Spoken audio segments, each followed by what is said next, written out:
Hey guys, how's it going? We're just working on maybe here tonight. Putting the lifters in and adjusting the rockers, and I just thought I'd shoot a little video. What's going on, Ray? Oh, ouch, that was my knuckle. Yeah, if you're not hurting yourself, you're not working. Just putting some roller and tip rockers on this hot little 350. This is going to be a hot little motor. Yeah, it's got the camel hump heads, and It should be a fairly high compression. yeah, fireball cam. We're pretty close to 10 to 1 on the compression. Yeah, we put a thicker head gasket in though, so that should bring it down. Yeah. I'm just installing lifters, and the way I do it, I just take the lifter to make sure there's a crown on it, because the cam will spin it Because of that crown? because of that crown. So what I do is I just take it here, and if it rocks, you'll feel it rock, eh? Just a little bit, that's all you need. I check the cam for... And your lifter kind of rides not on the center of the cam lobe, but to the side, and the lobe is slightly tapered. That's what makes that lifter spin. Yeah. That lifter's continuously spinning. Always spinning. It doesn't run friction on. It spins as the cam goes around it. It's spinning the lifter, so it's working like a bearing. It's not a friction site. It's a site where the cam lobe spins the bearing rather than rubs against it. Mm-hmm. And the taper of the lifter helps create that spin with the taper on the cam. Yeah. That forces that lifter to spin around. Because if it didn't spin, it would just wear out. Oh yeah, be in You'd one have spot you'd have a friction spot, and within minutes it would wear out. Mm-hmm.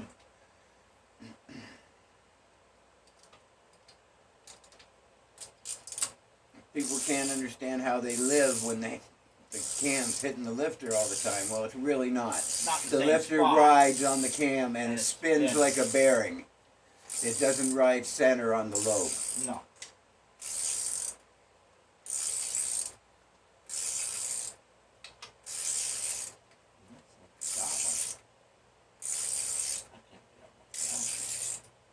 Because of the taper on both and the lobe, there's a lot of pressure on a lifter trying to open up a valve. Oh yeah.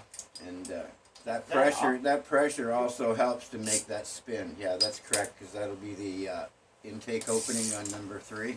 Yeah. I like to put lithium grease on my lifters to lubricate them. I like the other way. I like the Oil. Lucas oil stuff, but that's only if you know it's going to be getting started in the next month. Yeah, This could sit for 4, 5, 6. It could sit for a year before it gets started. Yeah, so the lithium is a good idea for storage purposes. Yeah. Mm-hmm.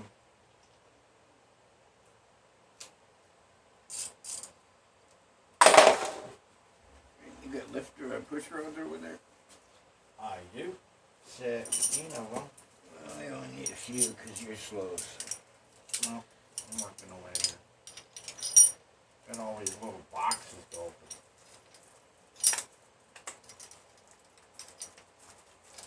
Sucks when Christmas comes, isn't it? Mm-hmm. Yeah, I got these. I think I could put them in like a Ziploc or something. So it's easier to open. Eh? You would think. Yeah. Yeah, so just check your lifters. Yep. 1.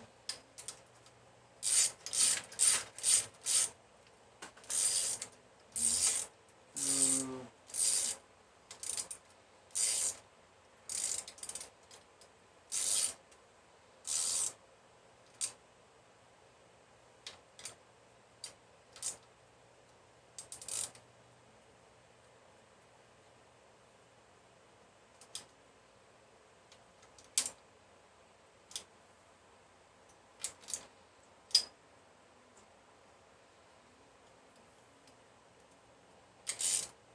Yeah, I might do a couple of shout-outs tonight. I see we got a few new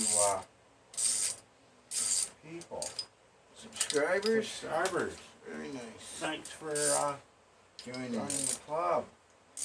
not much of a club, but Not much of a club, but entertaining. we do what we do. We just thought we'd video it. Really, we'd be doing this anyway, right? Mm.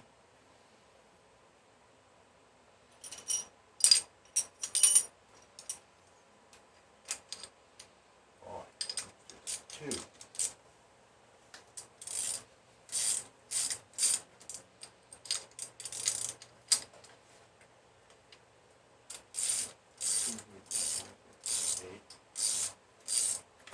That's better. There they go.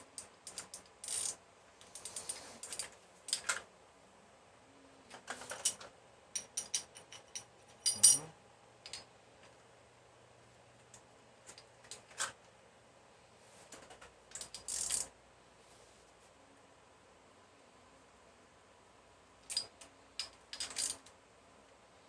Oh, this is that long stud.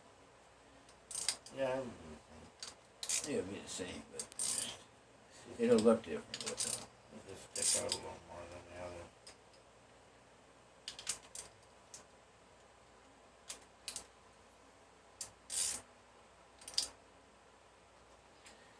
Yeah, that's what he's got in my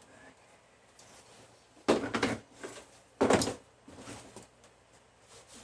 So you still use the normal push rod length with a roller tip? Yeah, because they're a stock configuration. They're obviously have the roller tip, which is an upgrade, but they're Yeah. still within the stock spec. Mm-hmm. They're not really a high performance part. They're just an upgrade. Yeah, it's just less friction. Yeah, Helps it RPM quicker. right. Obviously, less friction, less power sucking, right? Yeah.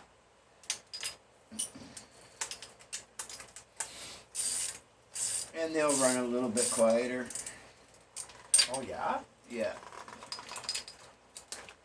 Because it's a smooth operation. There's no Right.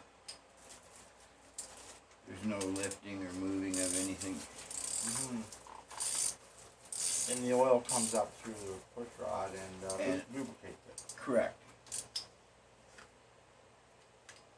You are absolutely correct.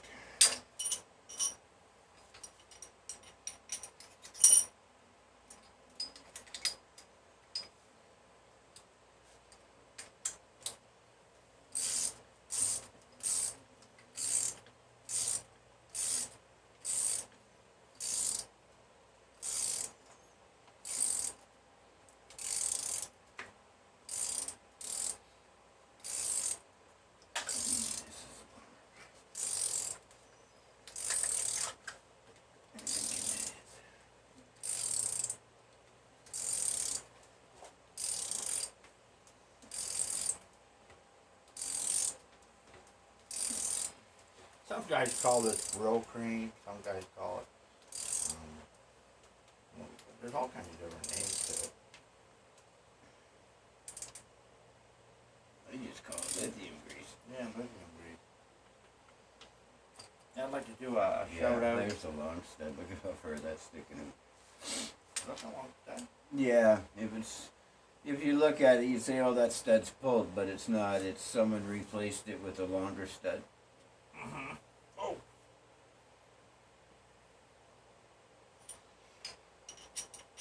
We got a sticky one. It ain't moving. Mm-mm.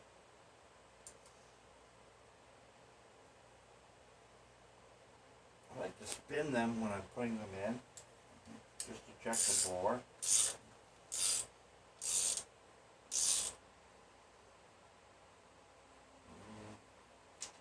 Put your finger down on that bore and see if it's clean. Yeah, looks good. Yeah. Sometimes you get down, you use the lithium grease, and if you fill that hole in the side of the lifter and the hole here, it will airlock. Oh, it did. Yeah. You'll get an airlock.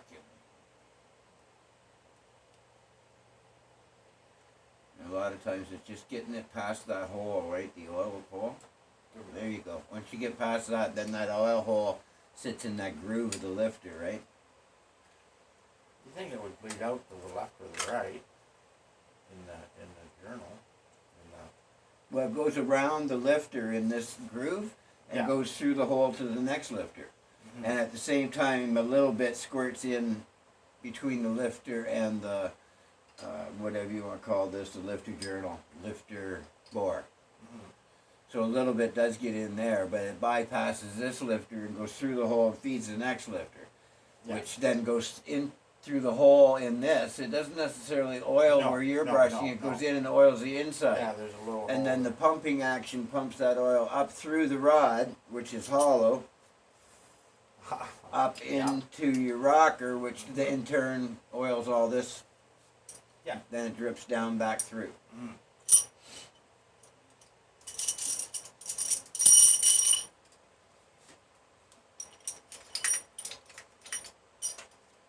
And that's what feeds your rocker oil, is your oil passage for your lifter. They seem a little more rockier than normal. Well, they are a different brand. We've never had the sealed power ones. We've always used the comp ones. That's a lie. I think the ones that we put in banana were from Brad. And they would have been sealed power also. Mm-hmm. Uh-huh. They just seem a little more. Taper to them. Yeah, a little more of a rock. Mm-hmm. Yeah, I hope I don't run out of memory on this video. I might do it in 2 parts when we go to adjust the rocker arms. I think I've already got a video on rocker arm adjustment. We did on banana. We did one.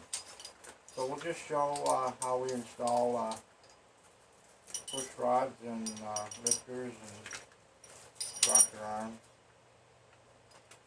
May not be the right way, but that's how we do it. And it works for us, right? Never had a problem yet. Touch Never wood. had a problem yet. Ow. Not metal, I said wood.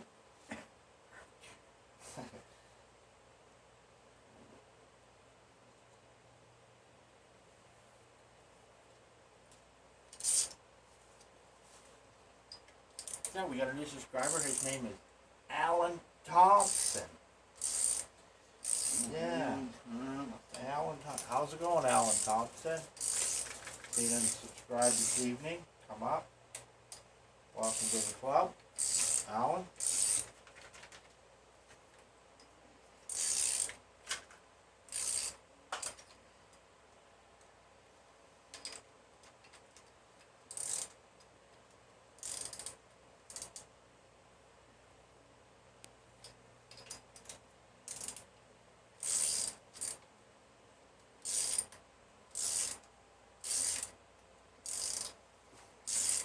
What are you making up? Anyway, No, I don't mind sitting and watching.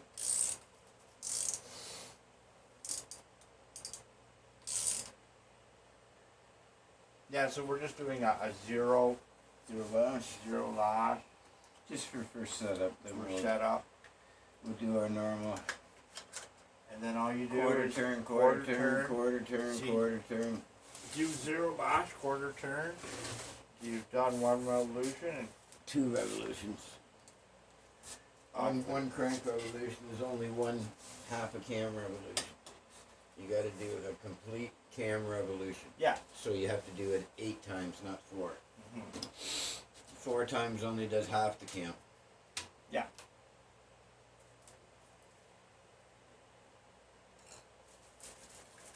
Because 90 and 90 is 180, 180, 360 isn't enough to turn that cam.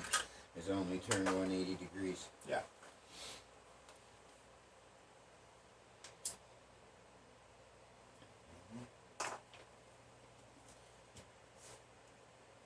It's where a lot of people get confused. They forget that the cam turns at half the speed of the crank.